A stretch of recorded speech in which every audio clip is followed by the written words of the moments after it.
नमस्कार भाई बहनों। आज हम इस वीडियो के माध्यम से आप लोगों के समक्ष जो विचार रखेंगे उसका मूल जो शीर्षक है वो है आडंबर। क्योंकि भारत में आडंबर बहुत पहले से होते आए हैं और इन्हीं आडंबरों की वजह से हमारे देश में हमारी इस सनातन संस्कृति का बहुत बार मजाक भी उड़ाया जाता है और सनातन संस्कृति की विशेषता को धूमिल किया जाता है। सनातन संस्कृति को लोग तरह तरह की बातें उन आडंबरों के चक्रव्यूह में फंसने के कारण वो इसे गलत दोष ठहरा देते हैं। तो ये आडंबर शब्द इतना महत्वपूर्ण है। आज मैं चर्चा जो करूंगा इसी आडंबर शब्द पर करूंगा। हमारे यहाँ राजा राममोहन राय का नाम कौन नहीं जानता। ईस्ट इंडिया कंपनी में काम करते थे, उनके बड़े भाई थे जगमोहन।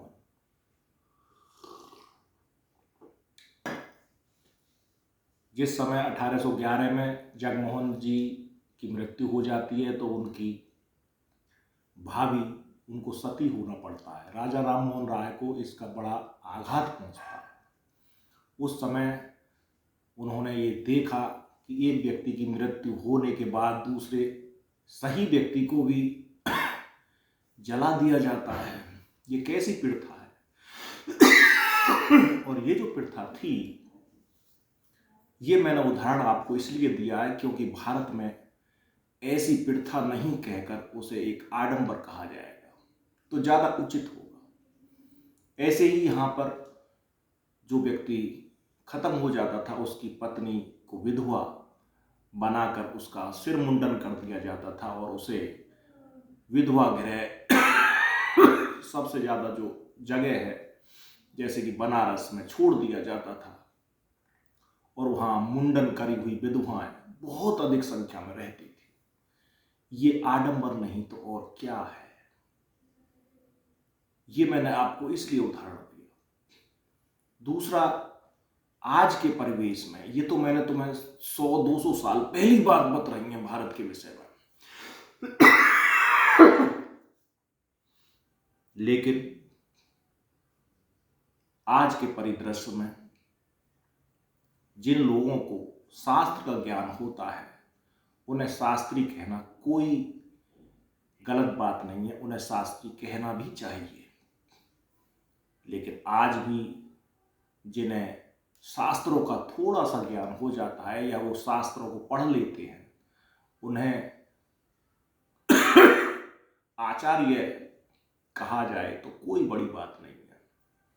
कह सकते उनके अंदर इतना योग होने का जो हुनर है वो है, उन्होंने उन्हें पढ़कर वो ज्ञान लिया है, वो उसे कहलाने के उत्तराधिकारी हैं।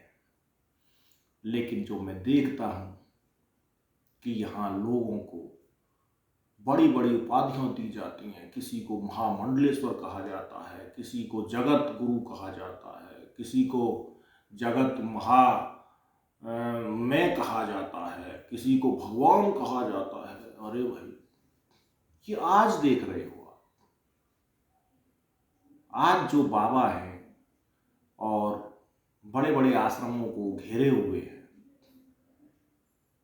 और उन आश्रमों में अपार संपत्ति है, जो लोग वहाँ भूले बिछड़े हमारे देश के लोग वहाँ सेवा देते हैं, चले जाते हैं, 15 साल 20 साल सेवा देते हैं, फिर उन्हें वहाँ कि इन्होंने ये तपस्या कर ली, इन्होंने ये काम कर लिया, इन्होंने ये कर लिया, फिर उन्हें बड़ी बड़ी उपाधियों से नवाजा जाता है।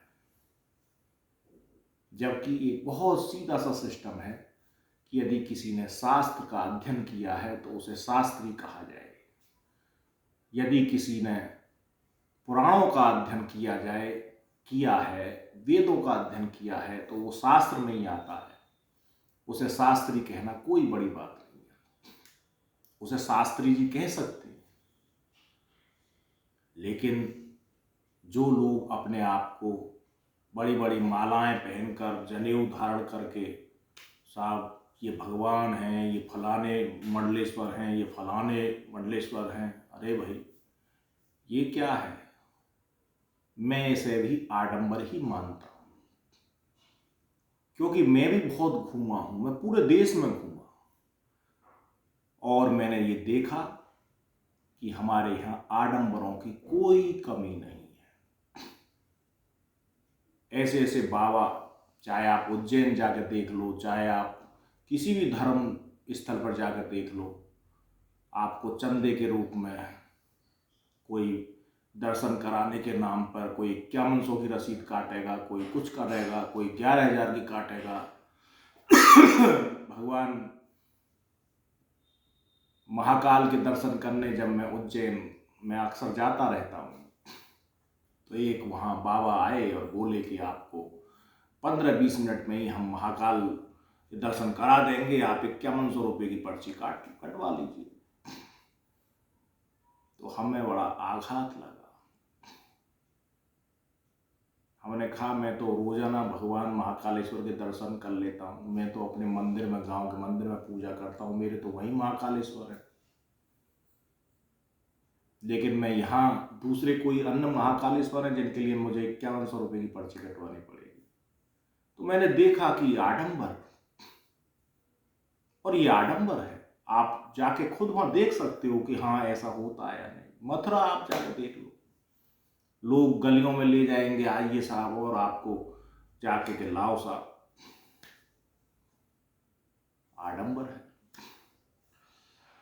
तो मैंने ये देखा कि आज की वीडियो क्यों ना इस आडंबर पर ही बनाई जाए, क्योंकि आडंबर में हमारे देश का बहुत कुछ अंश पहले भी रहा है और अब भी रह रहा है और चल भी रहा है। इसी कारण हमारी संस्कृति को दोष ठहरा दिया जाता है, हमारी संस्कृति को, हिंदू संस्कृति का मजाक उड़ाया जाता है। कोई बाबा कैसे ही रोल करता है, कोई बाबा कैसे ही रोल करता है, उसे हिंदू संस्कृति का मजाक बना दिया है। तो ये मैंने इसलिए इस वीडियो को बनाया ताकि लोगों के बीच इसका प्रचार प्रसार किया जा सके और लोगों को उसके प्रति जागरूक किया जा सके। आज आप लोग देखते हो कि बहुत बड़े बड़े संत, राम रहीम जैसे संत, आसाराम बापू जैसे संत जेलों में बंद हैं। आसाराम बापू को तो अब जमानत मिली है 31 मार्च तक। अब आप सोचिए कि जिनके करोड़ों लोग फॉलोवर हों, जिनके इतने लोग फॉलोवर होने के साथ साथ इतना उनके भक्त थे, प्रेशर कितना था, राम रहीम कितना बड़ा प्रेशर था जब उनको अरेस्ट किया गया, कोर्ट की अवहेलना ना हो, कोर्ट का काम पूरा हो, तो कितनी पुलिस व्यवस्था लगाई गई, हेलीकॉप्टर से उन्हें जंप किया गया। सोनीपत आप अभी पहले की घटना है, 4-5 साल पहले, कोरोना काल से पहली बात है, 2018 की बात है। आप सोचिए, तो ये आडंबर नहीं तो क्या है? यहां लोग ऐसे अंधभक्त हो जाते हैं, यहां अभी लोग ऐसे हैं कि उनको बहकाना मुश्किल है, उनको विद्वान बनाना मुश्किल है, बहकाना बहुत आसान है। मैं गलत बोल गया, और वो चल रहा है हमारे देश में। यही आडंबर है। हमारे हिंदू संस्कृति में स्पष्ट प्रावधान है कि तुझे कर्म करना है और अच्छे कर्म करो, श्रेष्ठ कर्म करो। श्रेष्ठ कर्म करोगे, अच्छे कर्म करोगे तो लोग तुम्हें अवतार कहेंगे। लेकिन जिन लोगों की मानसिक स्थिति सही ना हो, वो भला अवतार किसको क्या कहेंगे? जो खुद ज्ञानवान ना हो, क्योंकि दूसरे के ज्ञान को परखने के लिए भी खुद का ज्ञानवान होना बहुत जरूरी है। लेकिन भारत में अंधभक्त अधिक हैं। यहां तो ऐसे लोग हैं कि लोग कहते हैं कि भगवान तो अपनी रक्षा कर लेगा और मंदिर में हमें चोरी कर लेनी चाहिए, भगवान अगर होगा तो हमें रोकेगा। अरे भाई, वो मंदिर में भगवान नहीं बैठे। मंदिर में कुछ लोग भगवान की आस्था मानकर वहां पूजा करते, वो तो आपकी आस्था है। लोग सुबह सुबह उठते, भारत में प्राचीन काल से चलन आ रहा है कि लोग सुबह सुबह भजन करते हैं। क्या उनके सामने भगवान जी बैठे हैं? लेकिन वो ईश्वर का नाम लेते हैं, भगवान का नाम लेते हैं। उनके अंदर आस्था है कि हमारी भगवान से प्रार्थना हो गई। बगैर मूर्ति के पूजा होती है। और जब मूर्ति को सामने देखते हैं तो वो सोच लेते हैं कि ये ईश्वर है। एक प्रतीकात्मक ढंग को हम एक आस्था पूर्वक जो अपने मन में विचार रखते हैं कि हाँ ये ईश्वर है, केवल इतना ही तो फर्क है। और ये सब जानते हैं, ये कोई नई बात नहीं है। तो फिर उस पर तर्क कैसा कि भाई वहां भगवान आएंगे, भगवान रोकेंगे, भगवान, ऐसा नहीं है। भगवान तो स्वयं मानव ही है, और जो मानव स्वयं में श्रेष्ठ कर्म करेगा वो ईश्वर का रूप है। हमारी संस्कृति ने ये सबसे बड़ा अधिकार हमें दिया है कि आप स्वयं भी भगवान बन सकते हो, लेकिन उसके लिए तुम्हें कर्म करना पड़ेगा। किसी से पूछ लो आप, किसी पहाड़ पर जाने के लिए आपको वहां 2-4 हजार तपस्या करने की, 2-4 हजार वर्ष तपस्या करने की जरूरत नहीं है। ये तो एक ऐसी बात है जो नॉर्मली आपको मिल जाएगी, पूर्वज ही बता देंगे, बुजुर्ग लोग बता देंगे। और इसी पर आधार है हमारी संस्कृति का। यहां भगवान कृष्ण आए, भगवान राम आए, उन्होंने एक मानव के रूप में कार्य किया और आप उनको ईश्वर मानने लग गए। तो एक मानव के रूप में ही तो उन्होंने कार्य किया, ये कौन नहीं जानता।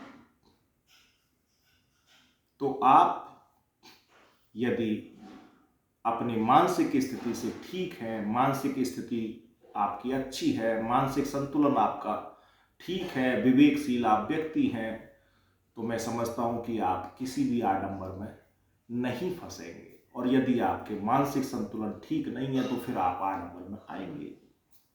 अभी एक उदाहरण और मैं आपके सामने लेता हूं।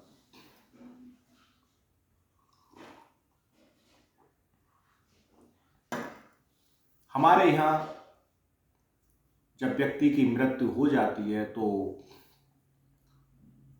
अंत्येष्टि, उसका 16वां संस्कार होता है।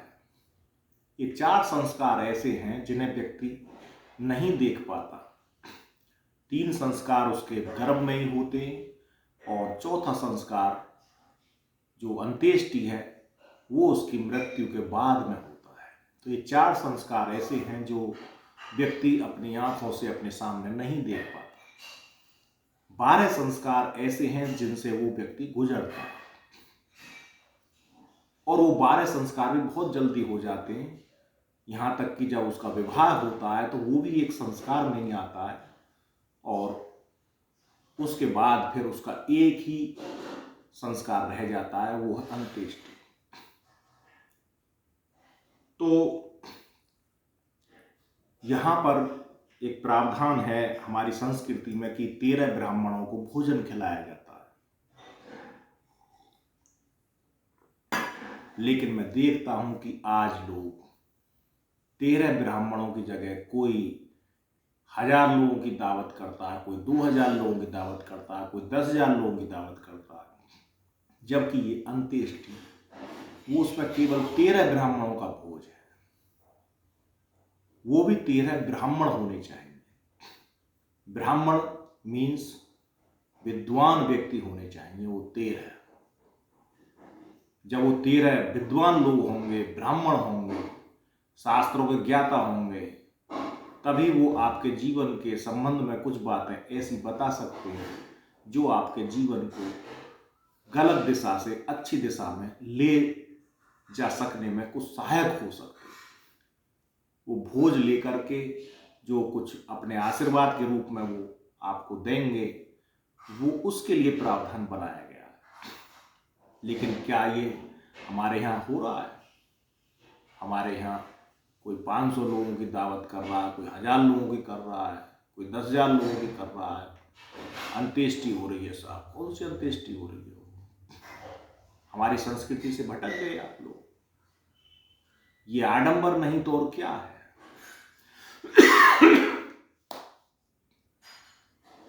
तो ये आडंबर है। ऐसे ही मैं एक उदाहरण और देता हूं। हमारे यहाँ ये प्रावधान है कि जब बच्चे का जन्म होता है तो जब बच्चा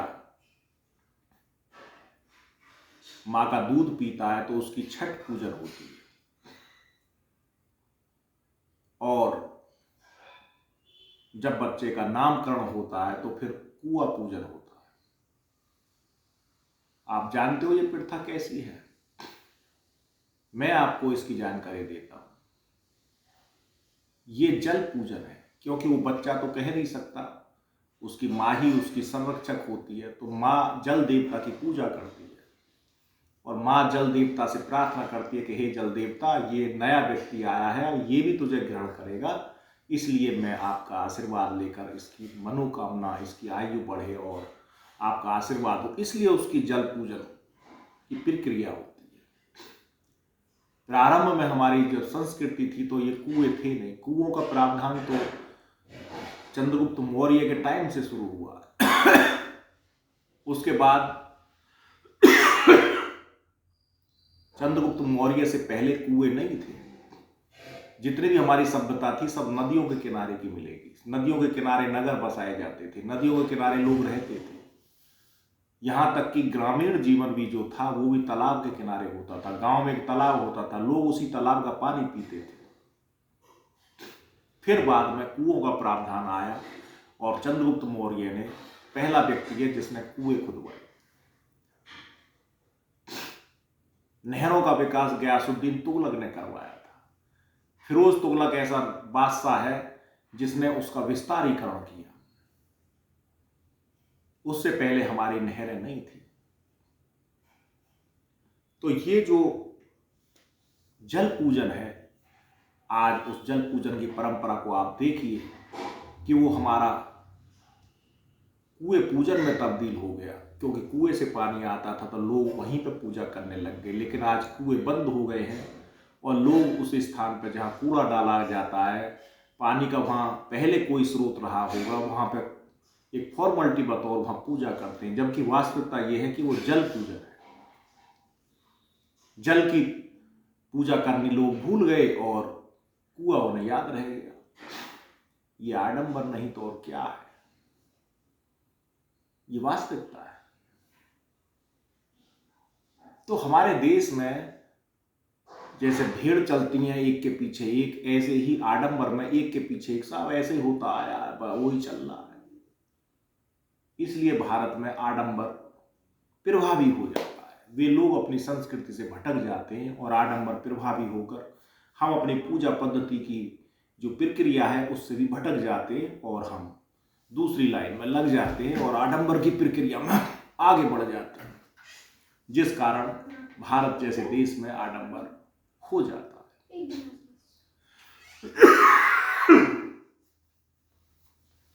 यदि हम किसी भी व्यक्ति को गुरु मानते हैं तो हमें यह निर्णय लेना चाहिए कि हमें वहां किस विषय की शिक्षा लेनी है। यदि हमें शास्त्र की शिक्षा लेनी है तो किसी भी शास्त्री को हम गुरु बना सकते हैं, हमें वहां से शास्त्र की शिक्षा मिल जाएगी। यदि हमें किसी डॉक्टरेट की शिक्षा लेनी है तो हम किसी भी डॉक्टर को गुरु बना सकते हैं। यदि हमें किसी मेडिकल की शिक्षा लेनी है तो किसी भी मेडिकल धारक को हम गुरु बना सकते हैं और अपनी उस शिक्षा को पूर्ण करने के लिए हम अपना कार्य कर सकते हैं। यदि हमें किसी टेक्निकल काम की शिक्षा लेनी है तो हम किसी भी टेक्निकल इंस्टीट्यूट में जाकर उसकी शिक्षा ले सकते हैं और वहाँ से उसे गुरु बनाकर उसका ज्ञान हम ले सकते हैं।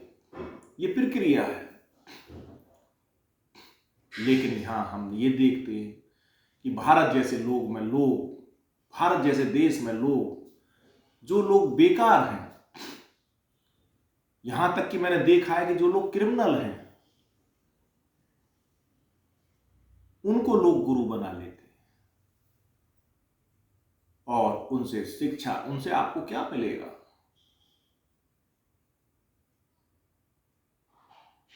ये आडंबर नहीं तो क्या है? हमारे जैसे देश में कितने शर्म की बात है कि यहां जो क्रिमिनल लोग हैं, माफिया लोग हैं, वो यहां माननीय बन जाते हैं। लोग उन्हें नेता बना देते हैं, अपनी वोट का अधिकार उन्हें दे देते हैं, ठप्पा लगा लगा के उन्हें ताकतवर बना देते हैं। हमारे देश में आजादी के बाद केवल 20 वर्ष 70 तक जो राजनीति हमारे देश में चली वो कुछ सही चली, लेकिन 70 के बाद यहाँ जो राजनीति में लोग आए वो सब क्रिमिनल लोग, माफिया लोग। वो पार्लियामेंट तक पहुंच गए, विधानसभा तक पहुंच गए। किसके द्वारा? लोगों ने अपने वोट उनको दिए। ये आडंबर नहीं तो क्या है? वे लोग आपके बच्चों का भविष्य निर्माण करेंगे या वो लोग अपने गैंग को चलाएंगे? ये आडंबर नहीं तो क्या है?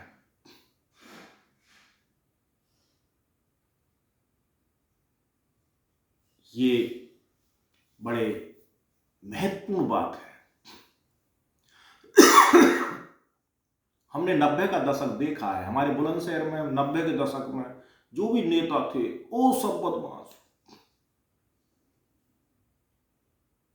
वो तो आज ये माननीय योगी जी का युग चल रहा है कि जो सभी बदमाश जो थोड़े से भी उसमें हाईलाइट होते हैं उन्हें निपटा दिया जाता है। कितना बड़ा कार्य हो रहा है। अगर ये कार्य ना होता तो सभी, मैं समझता हूं कि एमएलए प्रधान से लेकर के और एमएलए एमपी तक सब बदमाश ही होते अगर ये लोग ये एनकाउंटर मिशन ना चलाया जाता।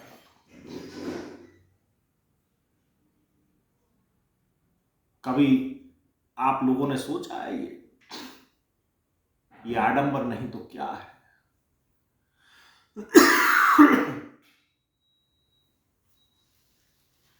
हमारे यहां